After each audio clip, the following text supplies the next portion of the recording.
Alright, here comes my best Game Champ 3000 impression. Good morning everybody, and welcome to VG Myths, the online internet video game TV show that you're not actually watching, but this video is a parody of. In New Super Mario Bros. U Deluxe, you play as a squad of squirrels on a quest to do whatever the heck you want, because that's how squirrels work.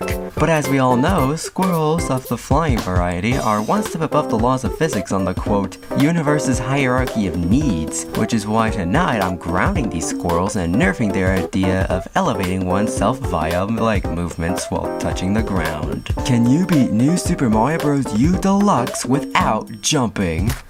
Unlike a certain 3D game that Game Champ 3000 beat without jumping, New Super Mario Bros. U Deluxe is a 2D game with no in-game jump counter. We'll have to navigate Game Champ 3000's old semantics book for a sec and define what a jump is ourselves.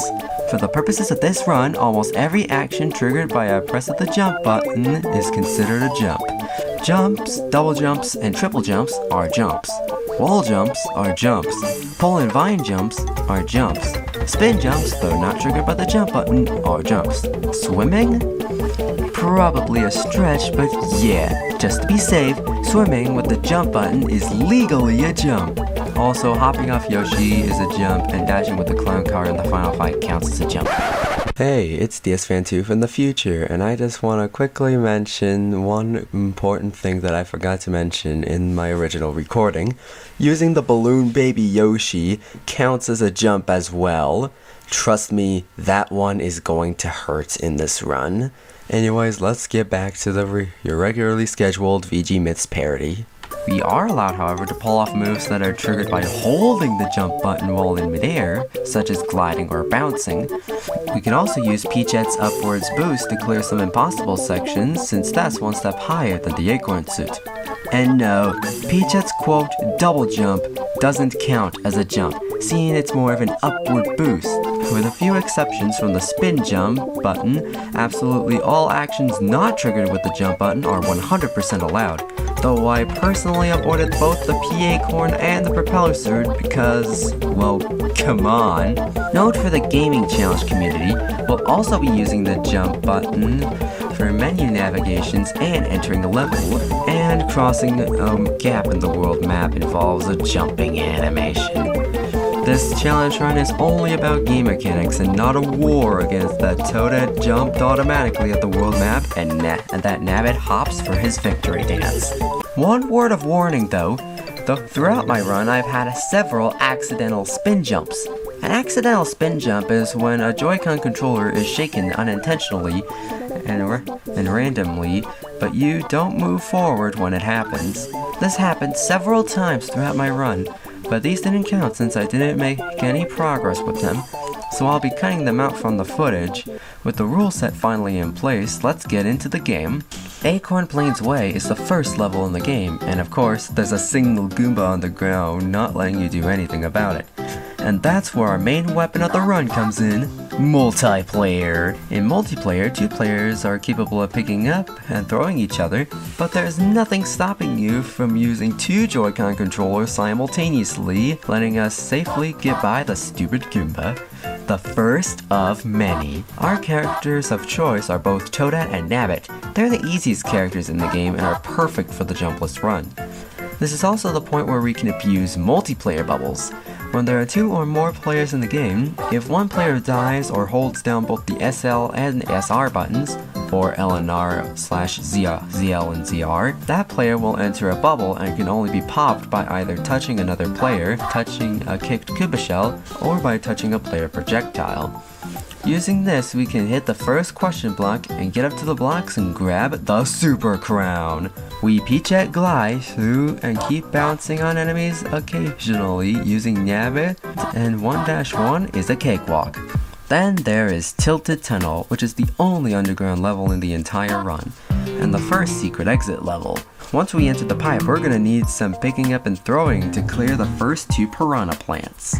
Then we need to run as Nabbit through here, use the multiplayer bubble strat to get through up to these shifting crystals. By using Peachet, we're able to make it to the checkpoint. Once we reach the big red crystal, the real fun begins.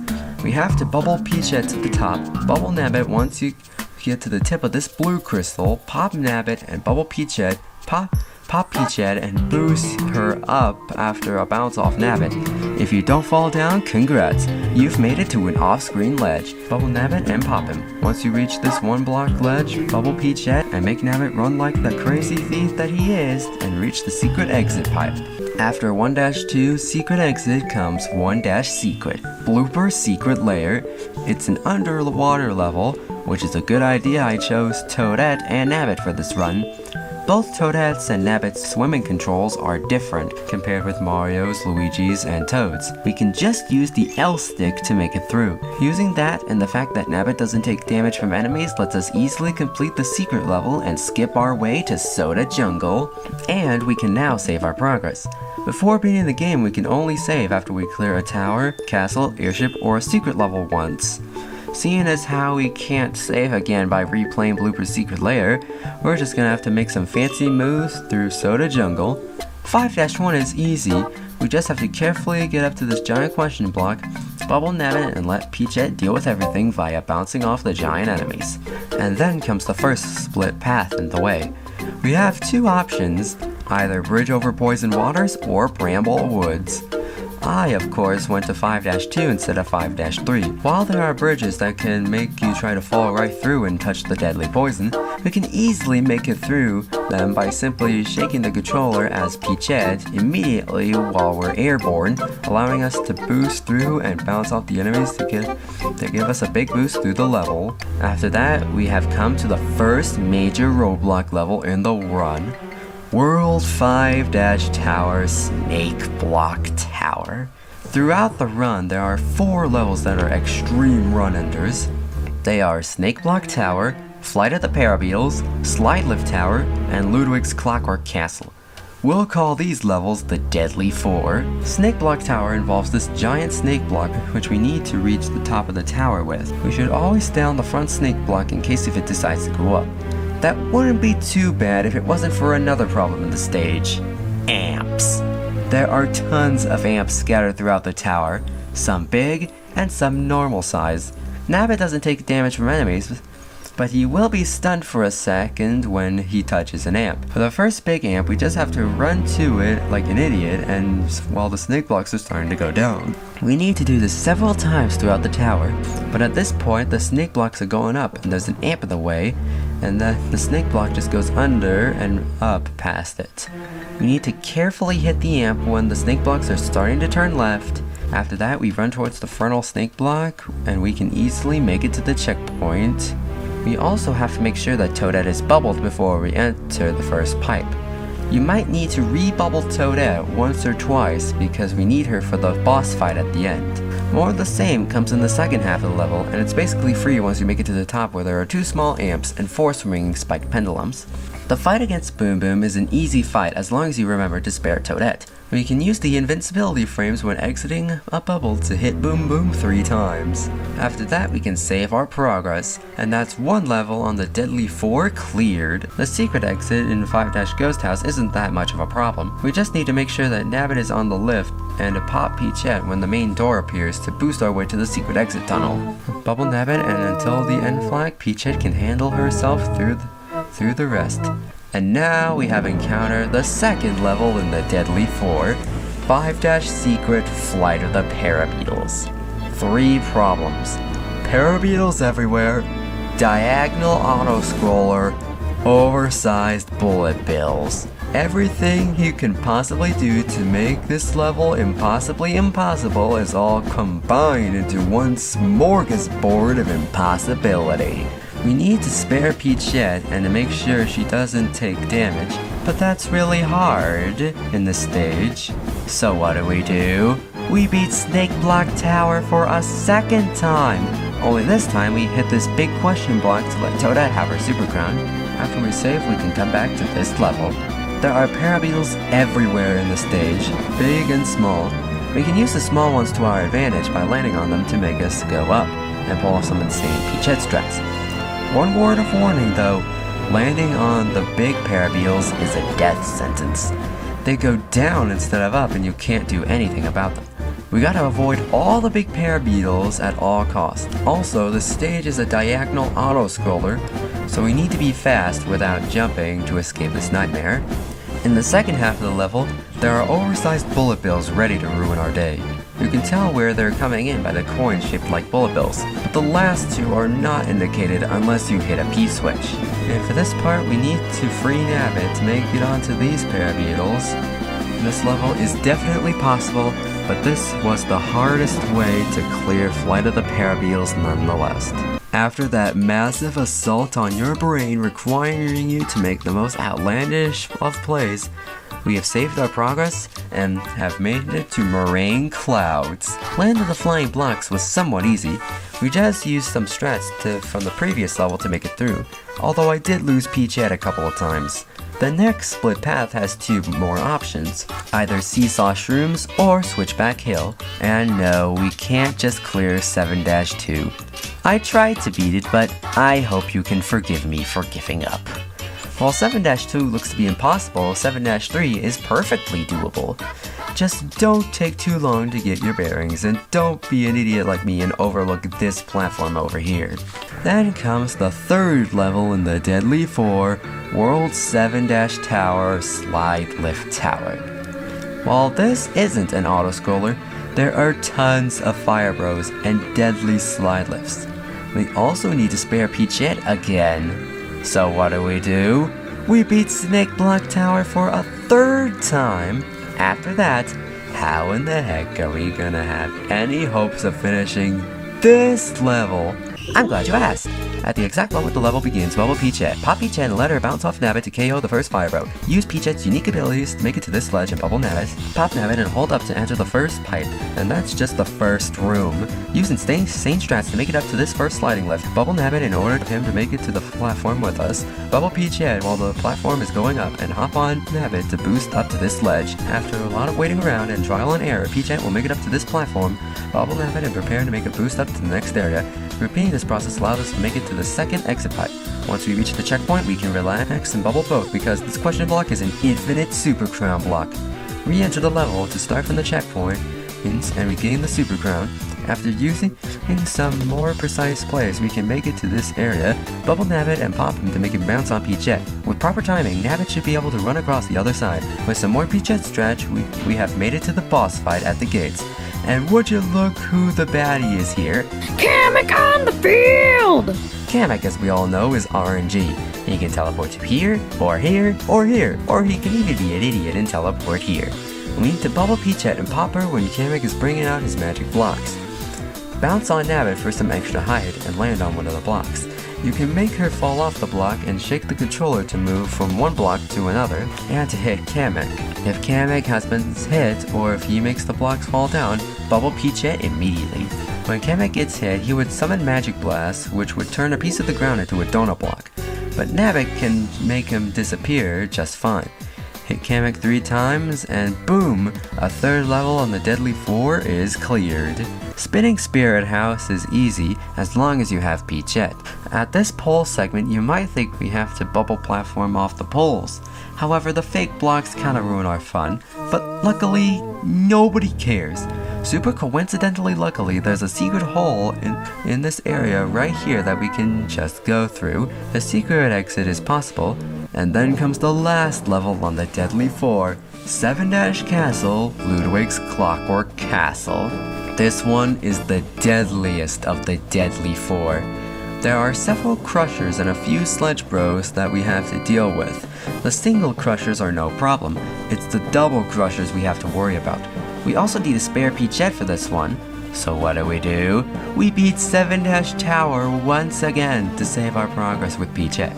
There are 2 areas with double crushers, one before and one after the checkpoint. The first area can be cleared by clever and careful use of Peachette and getting Nabbit down to this little hole in the floor and literally holding down the controller with your toe. That's literally what I did. With some more Peachette plays, we're able to clear the first double crusher area and reach the checkpoint. The second one is a little bit more evil.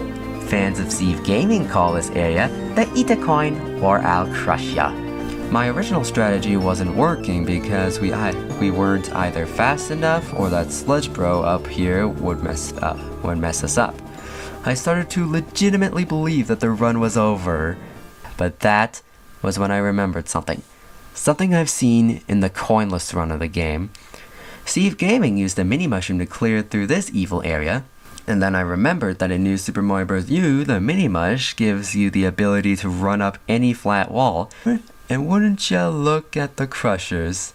And that's when I realized I messed up. There's only one way to get a mini mushroom. Beat a non-World 1 related level with 66 as the last 2 digits on the timer. So yeah, I had to replay 5-1 just to get a mini mush, and 7-tower again to save my progress. After we activate the mini mushroom, after the checkpoint, the second double crusher area becomes much easier. The fight against Ludwig is also easy. Just pull off the same boom boom stress and bam, this Beethoven wannabe can hightail himself to prison. All of the Deadly 4 levels have been cleared. Boarding the airship is next, and it's an auto-scroller, but this is a horizontal auto-scroller more focused on dodging the giant robot hand. So is a cakewalk. I did lose PJ like an idiot because the Rocky Wrench over here is a jerk. The fight against Bowser Jr. is RNG, but a bit less than Kamek. He would either throw bob-bombs out of his ride, do a little punchy punch on the floor, or fire one of his clown car's fists. My original strat was to wait for the punchy punch and pop Toadette to hit him, but that's too hard, so don't do that. Instead, wait for him to do the fist attack, and if it's stuck, climb up it with Nabbit and pop Toadette to hit Bowser Jr. Do this 3 times and Moraine Clouds will be cleared. From here on out, we have to take the secret exit in Meteor Mode and go the shortest way to the finale. By this point in the run, there's not much left the game can throw at us in terms of difficulty, especially after the Deadly 4. Although there were a few difficulty spikes, especially in 8-1, which spams meteors everywhere, and 8-4, which is another diagonal auto-scroller. They aren't that big of a problem, and there's always a way around them. Like the secret exit in 8-1, normally you'd hit the P-switch and run for your life to the secret exit. But we don't even need the P-switch. Make sure Nabbit is under the pipe and pop Peachette and bounce on Nabbit. Shake the controller at the height of your bounce while holding up to enter the pipe. Also, both levels have a Super Crown refueling station after the checkpoints, so as long as you have enough lives, you never have to worry about running out of Super Crowns. After Meteor Mode and Firefall Cliffs, we enter Red Hot Elevator Ride. In this one, after the beginning, we have to ride the Red Hot Elevator and presumably ride all the way to the top. We pop Nabbit's bubble and bubble Peachette because there are electric shock currents the higher you go. The problem is, as soon as a coin, a Goomba, or a Bob-Omb is on the platform, it stops moving up. And there's lava rising. We have to avoid the 3 waves of Goombas and as many Bob-Ombs as we can, but as soon as you get the hang of it and break these bricks by Peachette bouncing on Nabbit, we should be able to reach the exit flag. But wait, make Nabbit run in first, because when the flagpole is touched and when 2 players are on screen, the Bob-Omb is dumb and stupid and broken and doesn't despawn right away. Because of this, I lost Peachette when I cleared this level for the first time. After that setback, we have reached the finale, 8-Final, the final battle. In this one, Bowser Jr. challenges us to one more obstacle gauntlet of deadly terror. If I were good at video games, I might be able to make it through legit. But I'm not, so instead we're gonna have to cheese it. Bubble Peachette at the exact moment the level begins, and make Nabbit run down to this spot here. When Bowser Jr. Clown Car ground pounds, that's our chance to bounce on his shield, as Peachette, giving us an insane amount of airtime. Bubble Nabbit quickly and keep bouncing on Bowser Jr.'s shield to cheat your way to the exit door. The fireball dodging part can be done with Nabbit because he doesn't take damage from enemies, along with some precise plays. The first Bowser fight was easy, we just had to run under him as Nabbit and pop Peachette's bubble to hit the switch. The second part of the fight is where things get complex. We have to hit Bowser Jr., steal his clown car, and use it to hit Giga Bowser 3 times. Bubble Peachette when the fight begins. When Bowser Jr. ground pounds, pop Peachette's bubble to steal his clown car. Move upwards, but don't press the jump button, and if you get knocked out of the clown car, bubble Peachette immediately. Do the same when Bowser is hit. The fight itself isn't too hard, but it is extremely annoying, super tedious, and just dumb. But after playing the waiting game for a few minutes, I got this.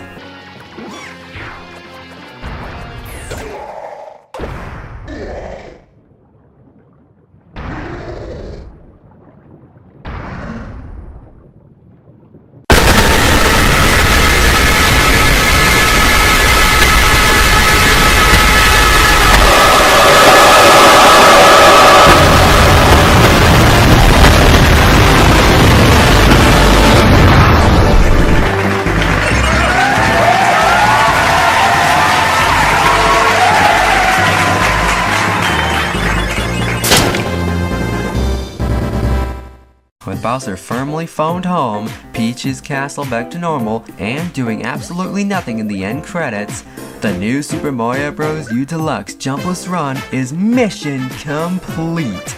Miscellaneous note, when the run began, I thought that the rule set might have been a bit too restrictive, but late into the run I actually thought it was quite the opposite. If you want to see the easiest characters in the game in a whole new way, I highly recommend trying the Jumpless Run. One word of warning though, this run will make your life a squirrelicane. Okay, I'll stop with the puns. Before I go, shoutouts to GameChamp3000, the awesome gamer that I parodied. He does insane challenge runs, and his most recent one was beating Ape Escape with the minimum amount of gadget uses. Check out his channel for more idiocy in video games. Also, if you want more jumpless action, a giant, overweight, ugly, hammer-throwing, ugly turtle told me that user Waluigi Goes Wah made a series of him beating New Super Mario Bros. Wii without jumping. He reminded me I needed to get off my lazy butt and make this video, although I think he might have cheated with the propeller mushroom, but that's just my opinion. And if you want to see my own successful run in its entirety, I edited together a demonstration of every exit I managed to clear, and I also edit out all the accidental spin jumps because the Joy-Cons are dumb and stupid and broken. Links are in the description. Special thanks to all the Plush Luigi Bros subscribers, including XXRedXX, Gail Piccola, Grundy 100028, Amy Allison27, Sissinbro #gaming, Margot Acosta, King Samurai, Mr. Sonic the Hedgehog 31, Hex Blue, On to Pop the World, Fire Detection 101, Crazy Kooplings, Fiery Fan 222, Lisa Perez, Aaron is Done, Race Brower, XR Reupload, Mario Fan 04, Wendy Love Ludwig 606, TKY 4T FHRYXYTC, Octocutie, Sanic 2, Sean Wanda Ellis, Stephen B, Uncle Scrapes, Bachelor Filty, Galactic Guy, Oscar Lima D. Miranda, Pepper Clark, Tails Brower, Cheryl Wildstone, Mushcap 801, Lucas Games, and Moises the Creator. And to end this video off, as GameChamp3000 always says, let me know how much this video sucks and how I can improve in the comments below. A real flying squirrel for watching, and get out of my house.